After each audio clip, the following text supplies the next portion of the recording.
Happy birthday, my husband texted at 6:14 that evening. I'm so sorry, sweetheart. I'm working late again. We'll celebrate this weekend. I stared at those words for a long moment before locking my phone and slipping it back into my purse. After 28 years of marriage, I had learned the difference between an apology that came from love and one that came from convenience. My name is Evelyn Harper. I turned 64 that night, and I thought the hardest part of my birthday would be spending it alone. I had no idea that before dessert arrived, I would watch my entire marriage quietly fall apart from across a crowded dining room. I had spent the afternoon convincing myself that being disappointed was childish. Thomas had missed birthdays before. There had always been meetings, delayed flights, demanding clients, or deadlines that somehow landed on every important date in our lives. I even caught myself defending him while wrapping the leftovers from the small birthday cake I had baked that morning. He works hard. He's tired. He'll make it up to me. Those excuses had become so familiar that they almost sounded comforting. Almost. Instead of sitting alone in our silent house, I decided to take myself somewhere nice. There was a small Italian restaurant downtown that Thomas and I used to love years ago, back when anniversaries meant handwritten cards instead of rushed text messages. I put on my favorite navy blue dress, the one he once said brought out the color of my eyes, brushed my silver hair carefully, added a touch of lipstick, and told myself that birthdays deserved to be celebrated, even if the only person showing up was me. The restaurant buzzed with quiet conversations and soft jazz drifting through hidden speakers. Glasses clinked. Couples laughed over candlelit tables. The scent of fresh bread and garlic filled the room, wrapping itself around every memory I had tried not to revisit. The hostess smiled warmly as she led me to a small corner table near the windows overlooking Main Street. I ordered sparkling water and glanced around the room, smiling politely whenever someone happened to meet my eyes. I wanted this evening to feel peaceful instead of lonely. Then I heard a laugh.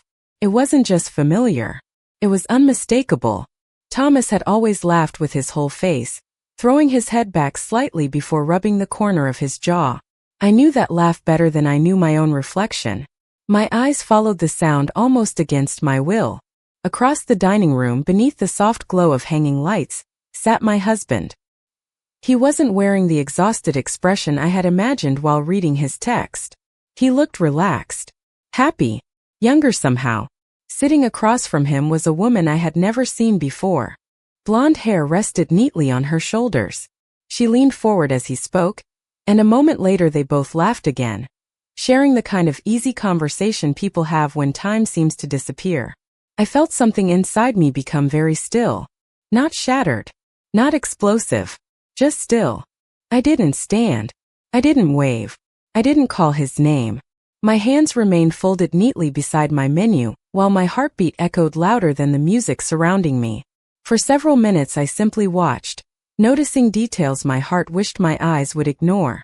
The way he smiled before she finished speaking. The way he looked directly at her instead of constantly checking his phone the way he did at home. The way he seemed completely unaware that the wife he had just told he was working late was sitting less than 40 feet away. The waiter returned and asked whether I was ready to order. I smiled gently and asked for the grilled salmon with roasted vegetables. My voice surprised even me. It sounded calm, almost cheerful. When the waiter walked away, I reached into my purse, took out my phone once more, and read Thomas's message again. Working late. I looked up at the man laughing freely across the room, then quietly locked my phone for the second time. In that single moment I realized I wasn't witnessing the end of one evening. I was witnessing the beginning of a truth that had probably been waiting for me far longer than I had been willing to see. I finished my dinner slowly, almost deliberately, giving myself enough time to feel every emotion without allowing a single one to show on my face. Thomas never once looked in my direction. He was completely absorbed in the conversation across the table, smiling in ways I had not seen for months. When the check arrived, I paid quietly, thanked the waiter, and walked toward the front entrance without passing anywhere near them. The cool evening air greeted me as I stepped onto the sidewalk, carrying the faint scent of summer flowers from the planters outside the restaurant. I stood there for a moment beneath the streetlights, listening to the distant sound of traffic, trying to understand why I felt strangely calm instead of devastated. Perhaps the shock had not fully settled in yet. Perhaps somewhere deep inside me, I had already known something was changing long before that evening. During the drive home, memories began appearing one after another like old photographs scattered across the passenger seat. None of them had seemed important by themselves. Together they formed a picture I could no longer ignore. About 8 months earlier, Thomas had started staying late at the office almost every Thursday. At first I believed him without hesitation. His company had landed several new contracts, and extra hours sounded perfectly reasonable. Then the late nights became 3 evenings a week. Eventually they became so routine that I stopped asking when he would be home. Whenever I called, he sounded distracted, as though my voice had interrupted something more interesting. I remembered the evening I surprised him by bringing homemade chicken soup to his office because he said he had skipped lunch and planned to work until midnight. The receptionist smiled politely before telling me he had already left nearly an hour earlier. Thomas later explained there had been a last-minute meeting at another location. I accepted the explanation because trusting my husband felt easier than questioning him. Looking back now, I wondered why I had been so determined to protect the story instead of protecting myself. There were smaller changes too, the kind that almost disappear inside ordinary married life. He suddenly became protective of his phone, carrying it everywhere, even to the backyard while watering the flowers. He changed the password after using the same one for nearly 15 years. When messages arrived, he turned the screen downward without thinking, a habit that became so natural he probably no longer realized he was doing it. He also began buying new shirts without asking my opinion. Thomas had always disliked shopping, yet somehow his closet slowly filled with tailored jackets and polished shoes. I complimented him once, and he simply shrugged before saying he needed to look more professional around younger clients. At the time I smiled and agreed. Now that sentence echoed differently inside my mind. Even our conversations had changed. We still discussed groceries, utility bills, appointments, and whether the lawn needed mowing before the weekend, but we rarely talked about dreams anymore. We stopped asking each other simple questions like how the day had really gone, or what we were thinking about before falling asleep. Silence had quietly rented a room inside our marriage, and neither of us had noticed how comfortable it had become. When I pulled into our driveway, the porch light was still on, casting a familiar glow across the front steps. The house looked exactly the way it always had, peaceful and welcoming from the outside. I unlocked the front door and walked into the quiet living room where framed family photographs still lined the mantel. There we were at our 25th anniversary. There we were holding our first grandchild. There we were smiling on a beach in South Carolina with the Atlantic Ocean behind us. Every photograph captured two people who believed they knew each other completely. I gently touched one of the frames before setting my purse on the hallway table. A little after 10 o'clock, my phone buzzed again. Thomas had sent another message. Meeting finally wrapped up. I am exhausted. Do not wait up for me. Love you.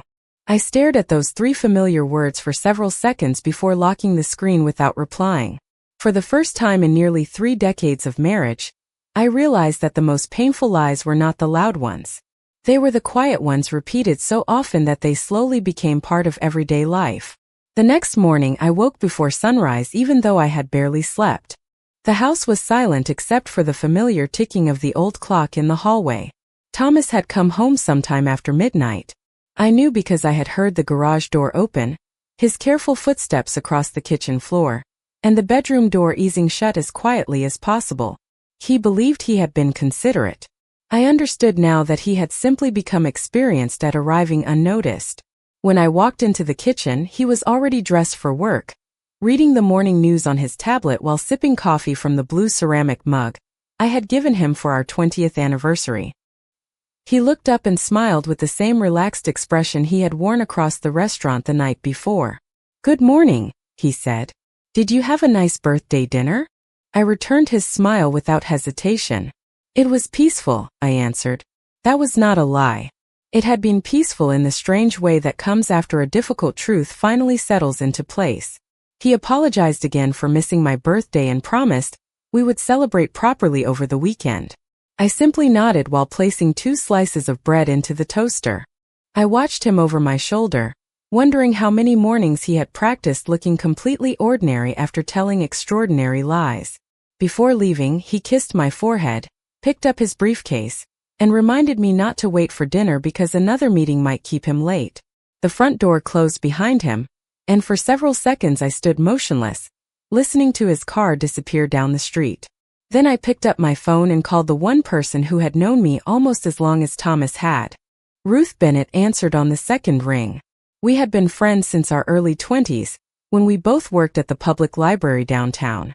She could usually tell how I was feeling from the sound of my breathing before I even spoke. "Evelyn," she said softly, "what happened?" I had not planned to tell anyone. At least, that had been my intention while lying awake in bed. But the words came anyway. I told her about the restaurant, the text message, the woman across the room, and the smile I could not erase from my memory. Ruth remained silent until I finished. When she finally spoke, her voice carried more sadness than surprise. "I was afraid something like this might happen," she admitted quietly. My heart tightened. "What do you mean?" There was a long pause before she answered. "About 2 months ago, I was leaving a charity luncheon near Riverside Park. I saw Thomas walking with a woman. They were talking and laughing.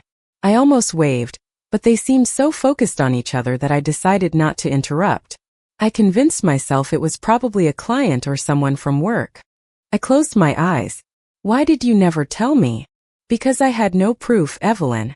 I did not want to plant doubts inside a happy marriage over one moment that might have had an innocent explanation." I understood her decision. In her place, I might have done exactly the same thing. She continued speaking, choosing each word carefully. "Last week I saw them again outside a small coffee shop. It was the same woman. They were carrying shopping bags, not briefcases. They looked comfortable together." Comfortable. That single word settled heavily inside me because it described exactly what I had witnessed. There had been no awkwardness, no uncertainty, no appearance of two co-workers discussing business after hours. They had looked like two people sharing a life that existed somewhere beyond my view. Ruth apologized repeatedly, but I assured her she had nothing to apologize for. None of this belonged to her. Before ending the call, she said something that stayed with me long after we hung up. "Do not rush into answers because of pain. Quiet minds notice details that angry hearts miss." I thanked her and placed the phone on the kitchen table. Then I walked slowly through the house, looking at everything with fresh eyes. The framed photographs, the books we had collected together, the garden visible through the back window where Thomas had planted roses every spring. Nothing around me had changed overnight, yet everything somehow looked different. For the first time, I stopped asking myself whether my husband had been dishonest.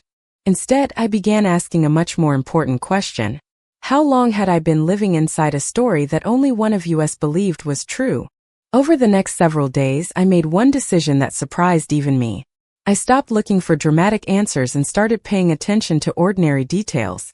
There was something almost comforting about routine.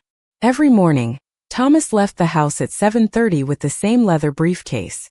Every evening, he returned carrying the same tired expression, always with another explanation ready before I even asked a question. I noticed how easily those explanations flowed now. They no longer sounded like carefully constructed stories. They sounded practiced, repeated so many times that even he probably believed them. I never argued. I never accused him. Instead, I listened. That quiet choice gave me something anger never could. Gave me clarity. One Thursday afternoon, while organizing the filing cabinet in our home office, I searched for last year's property tax statement because I wanted to compare it with the new assessment that had arrived in the mail. Thomas had always insisted on handling our finances, but he never prevented me from accessing the records. I simply had not taken much interest because I trusted him completely. As I sorted through neatly labeled folders, I noticed several bank statements that looked unfamiliar. They belonged to an account I did not recognize. At first I assumed it was connected to his business. Then I realized the mailing address matched our home, and the account carried both of our last names. I frowned, trying to remember signing any paperwork to open another account. I could not. I placed the statements on the desk and continued looking through the folder.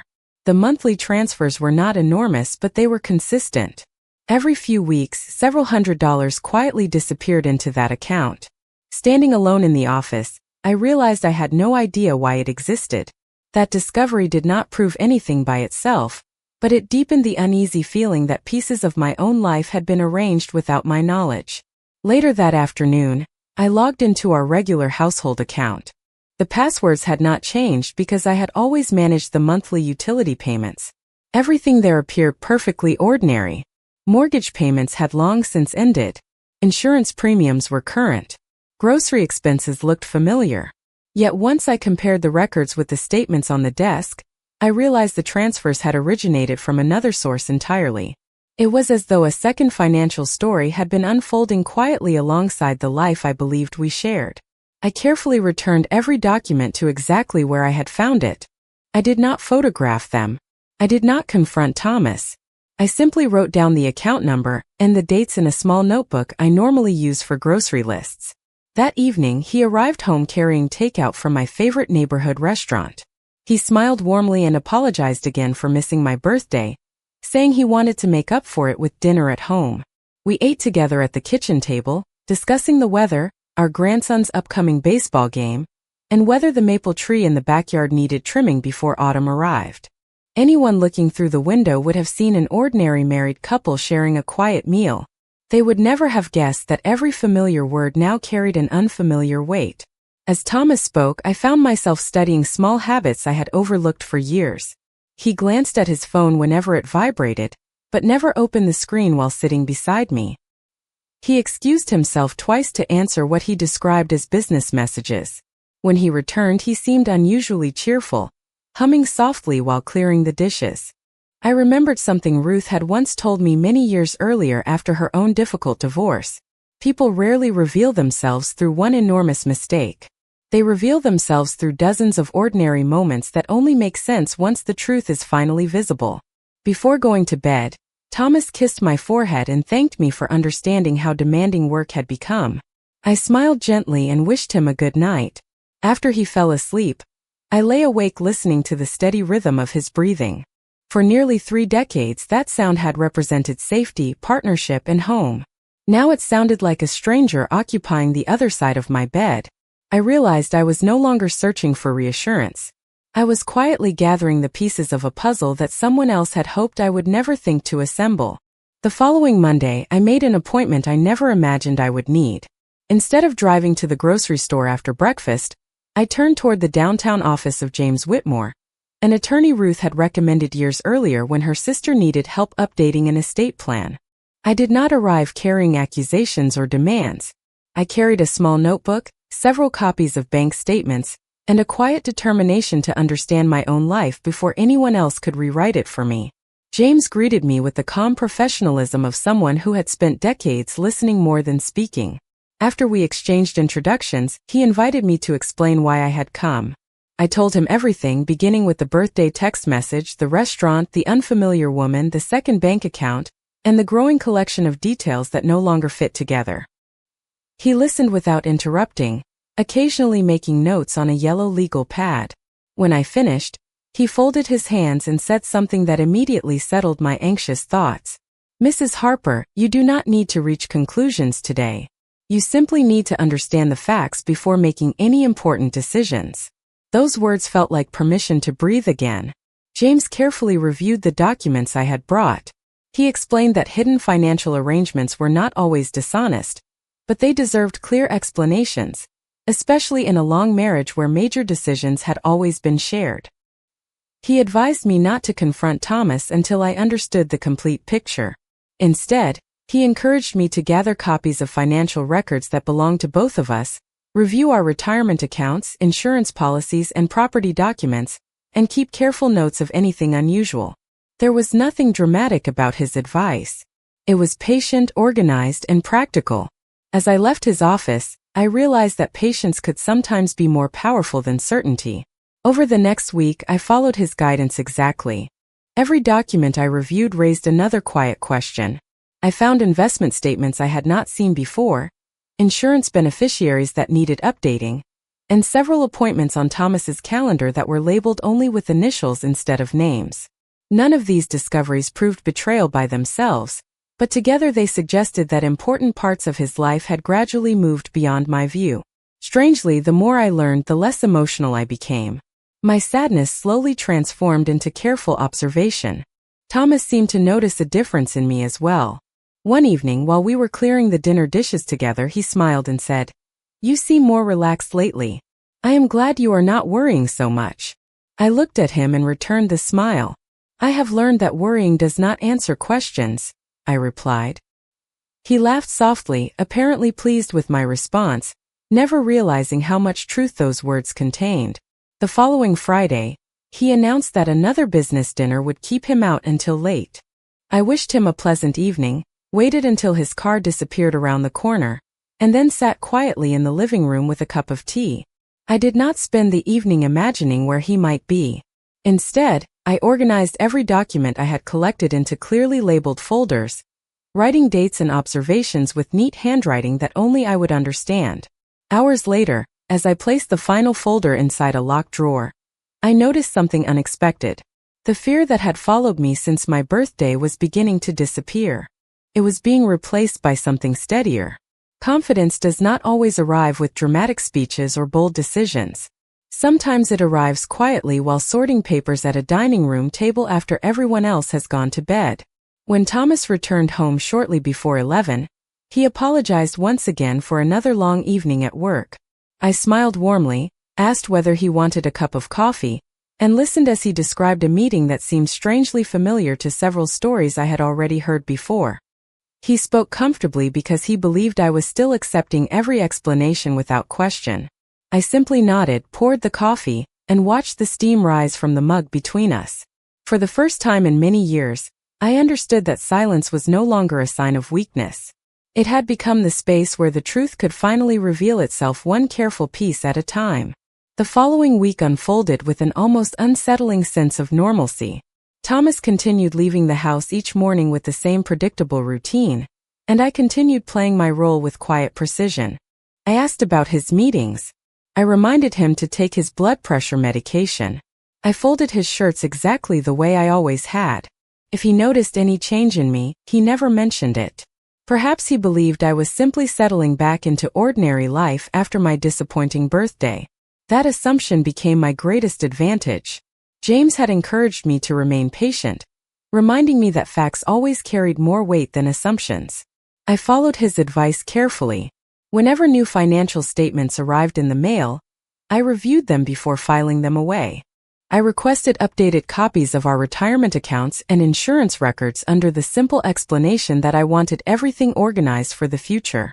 Thomas even thanked me for becoming more interested in our finances.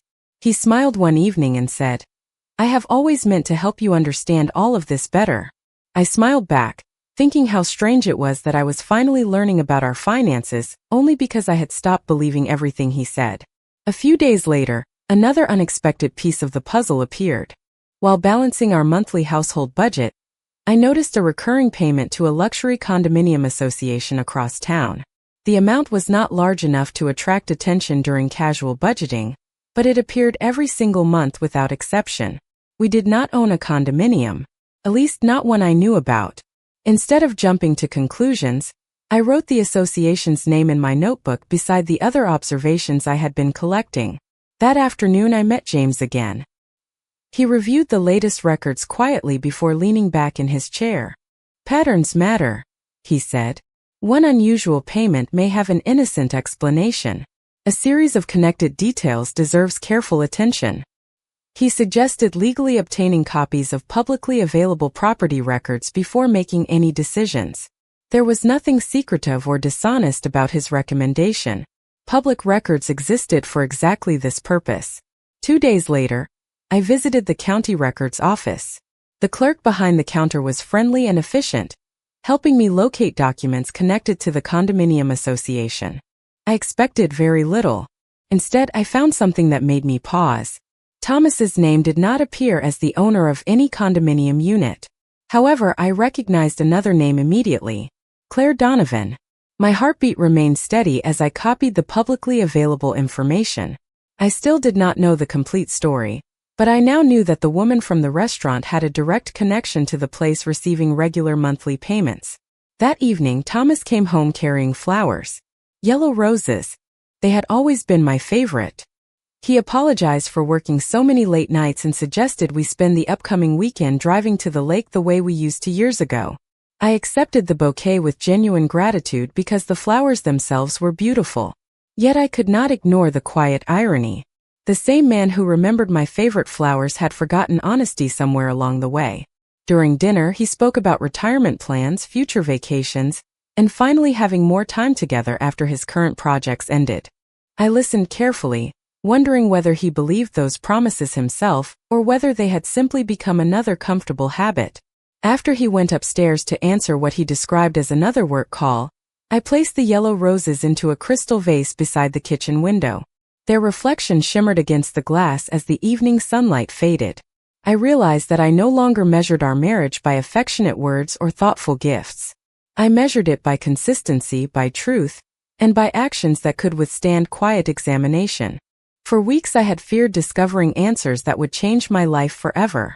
Standing alone in my kitchen, I finally understood that my life had already changed the moment I chose to stop looking away. Everything I uncovered afterward was simply allowing me to see clearly what had been hidden in plain sight all along. 3 days later, Thomas surprised me with an invitation that would have thrilled me only a month earlier. He suggested we attend a charity reception hosted by one of his company's longtime business partners. In the past, I always enjoyed those evenings. We would dress up, meet interesting people, and spend the drive home laughing about awkward speeches and expensive desserts that never tasted as good as they looked. This time, however, something about his enthusiasm felt carefully rehearsed. He insisted that I wear the emerald green dress he had given me for our 25th anniversary. He even complimented me twice before we left the house, something he had not done in quite some time. During the drive downtown, he seemed unusually talkative, telling stories about new projects and future opportunities. I listened politely while quietly noticing that he checked his phone every few minutes whenever we stopped at a traffic light. Each time he smiled almost unconsciously before placing it face down on the center console. The reception was held inside an elegant hotel ballroom overlooking the city skyline. Crystal chandeliers reflected warm light across polished marble floors while a string quartet played softly near the entrance. Waiters moved gracefully between guests carrying trays of sparkling water and small appetizers. Thomas was greeted almost immediately by several colleagues, leaving me to chat with familiar faces I had known for years. Everything appeared perfectly ordinary, yet I had learned that ordinary appearances often concealed extraordinary truths. About half an hour into the evening, Thomas excused himself, explaining that one of his clients had just arrived and wanted a private conversation. I smiled and encouraged him to enjoy the evening, while I wandered toward a quieter corner overlooking the terrace. From there I could see nearly the entire ballroom without attracting much attention. A few minutes later I saw her. Claire Donovan entered through the east hallway wearing a simple navy dress and carrying herself with calm confidence. She was not introduced as a client. She was greeted by name by several people who clearly knew her well. Moments later, Thomas appeared beside her. They did not embrace or behave in any way that would immediately draw attention, but they shared the unmistakable ease of two people accustomed to spending time together. They stood close enough to speak without raising their voices. They smiled at private remarks no one else could hear. Once again, I felt no urge to interrupt them. Instead, I quietly observed details that would have escaped me weeks earlier. Claire handed Thomas a folder. He glanced inside before slipping it beneath his arm. They exchanged a brief nod, and then she walked toward another group of guests while he returned to the ballroom wearing the same relaxed expression he always brought home after another supposed late meeting. As he approached me, he smiled warmly. "I hope you are not bored," he said. "Not at all," I answered honestly. I had never been more attentive in my life. On the drive home, Thomas commented that the evening had been a success and mentioned several people he hoped I had enjoyed meeting. He never mentioned Claire. Neither did I. After he went to bed, I opened my notebook and carefully added another page of observations. No accusations. No assumptions. Only dates, places, names, and facts exactly as they had happened. The notebook had become more than a collection of details. It had become a quiet record of reality, untouched by excuses or convenient explanations. Before turning out the light, I looked at the growing stack of organized folders inside the locked drawer and realized something important. I was no longer waiting for Thomas to tell me the truth. The truth was already finding its way to me, one ordinary day at a time. The following Monday, James called and asked whether I could stop by his office before noon.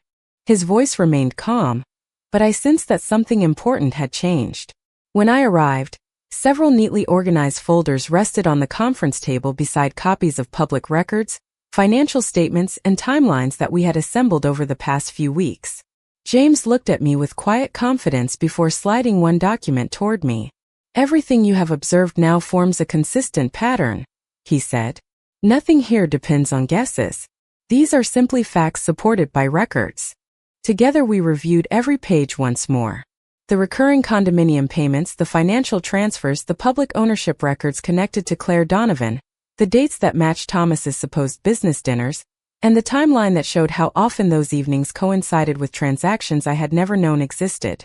James reminded me that the purpose was not to embarrass anyone or create unnecessary conflict. The purpose was to make informed decisions based on truth instead of assumptions. By the time our meeting ended, I no longer felt uncertain. I felt prepared. 2 evenings later, Thomas came home carrying an unusual amount of energy.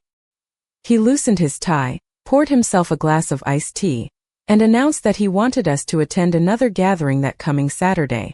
According to him, several close friends and business associates would be celebrating the completion of an important project at a private dining room inside one of the city's finest restaurants. "It will be good for us," he said with an easy smile. "Everyone has been asking about you." I agreed without hesitation. He seemed genuinely pleased by my answer, never suspecting that I had already planned to attend for an entirely different reason. Saturday evening arrived with clear skies and a gentle breeze. I wore a simple black dress, understated jewelry, and the pearl earrings my mother had given me many years earlier. Looking into the mirror before leaving, I noticed something unexpected. I did not see a woman preparing for an uncomfortable confrontation. I saw someone who had finally stopped doubting her own instincts. The private dining room overlooked the river, its tall windows reflecting the lights from boats drifting slowly across the water. Guests greeted us warmly, and conversations flowed easily around the room. Thomas appeared completely relaxed. He introduced me to several colleagues before excusing himself to greet late arrivals near the entrance. I remained where I was, quietly accepting a glass of sparkling water while observing the room with patient attention. A few minutes later, Claire entered. Once again, she carried herself with complete confidence, smiling comfortably as though she belonged there.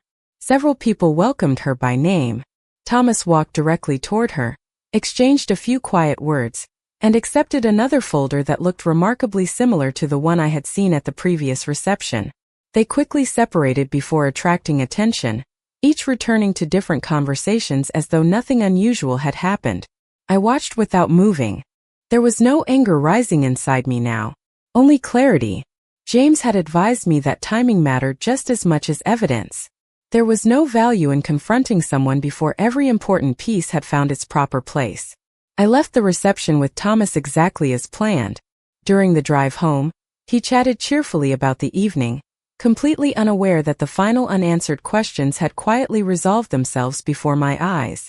When we reached the house, he thanked me for coming and remarked that it felt wonderful to have life returning to normal. I smiled gently before wishing him a good night. After he went upstairs, I unlocked the drawer in my desk, placed the latest notes beside the growing collection of documents, and closed the folder one final time. For the first time since my birthday, there was nothing left to investigate. The next step would not require suspicion, patience, or observation. It would require only the truth presented calmly, completely, and at exactly the right moment. The following Tuesday morning, I met James Whitmore one last time before making any decisions. He reviewed every document carefully, then closed the final folder and looked at me with a reassuring smile. "You have done exactly what you needed to do," he said. "You stayed calm, you gathered facts, and you protected yourself without creating unnecessary conflict." Hearing those words lifted a weight I had been carrying ever since my birthday. I no longer needed more answers because the answers were already sitting in front of me. What mattered now was choosing how I wanted the next chapter of my life to begin. That evening, I invited Thomas to sit with me in the living room after dinner. The house was unusually quiet. The television remained off. The grandfather clock marked each passing minute with steady confidence. Thomas looked surprised by the seriousness of my voice but smiled as he took his usual chair across from me. I placed a single folder on the coffee table between us. There were no raised voices, no accusations, no dramatic speeches. I simply opened the folder and gently turned each page toward him. Bank records, public property documents, financial transfers, dates that matched the evenings he claimed to be working late. Finally, I placed one page on top of the others. It was the timeline I had carefully written by hand, connecting every event I had quietly witnessed over the previous weeks. Thomas's expression slowly changed. First came confusion, then recognition, finally silence. He looked down at the documents for a long time before speaking. "How long have you known?" he asked quietly. I answered honestly, "Long enough to stop asking for explanations." He lowered his head and admitted that he had been making choices he should have discussed with me long before they became secrets. He insisted that many financial decisions had begun as business matters but gradually became personal mistakes he did not know how to undo. I listened without interrupting. Weeks earlier, I might have searched his words for comfort. Now I searched only for honesty. When he finished speaking, I thanked him for finally telling part of the truth. Then I calmly explained that I had already met with an attorney, organized our financial records, and decided to move forward with clear legal guidance so that every future decision would be transparent and fair. He looked genuinely surprised, perhaps because he had expected tears instead of preparation. I stood, walked to the bookshelf, and picked up the framed photograph from our 25th wedding anniversary. We were smiling at the camera, believing we understood exactly what our future would become. I studied the picture for a few seconds before placing it gently into a storage box beside the fireplace. Some memories deserve respect even when they no longer belong on display. Over the following months, our lives changed quietly. Every legal step was handled respectfully and professionally. There were difficult conversations, but there was no public humiliation, no bitterness, and no desire for revenge. Ruth remained by my side through every appointment, and James ensured that every agreement reflected the facts we had carefully documented. The following year, my 65th birthday arrived on a bright spring afternoon. This time I reserved a small table at the same Italian restaurant where everything had begun. I ordered grilled salmon, sparkling water, and a slice of lemon cake. As I looked through the window toward the busy street, I realized I no longer measured birthdays by who appeared beside me. I measured them by the peace I carried within myself. Sometimes the greatest gift is not another chance to hold on to someone who has already let go. Sometimes the greatest gift is discovering that your dignity, your wisdom, and your future were never dependent on another person's choices. I raised my glass with a quiet smile, celebrating not the end of a marriage, but the beginning of a life built on truth, self-respect, and the courage to finally believe what my own eyes had seen all along.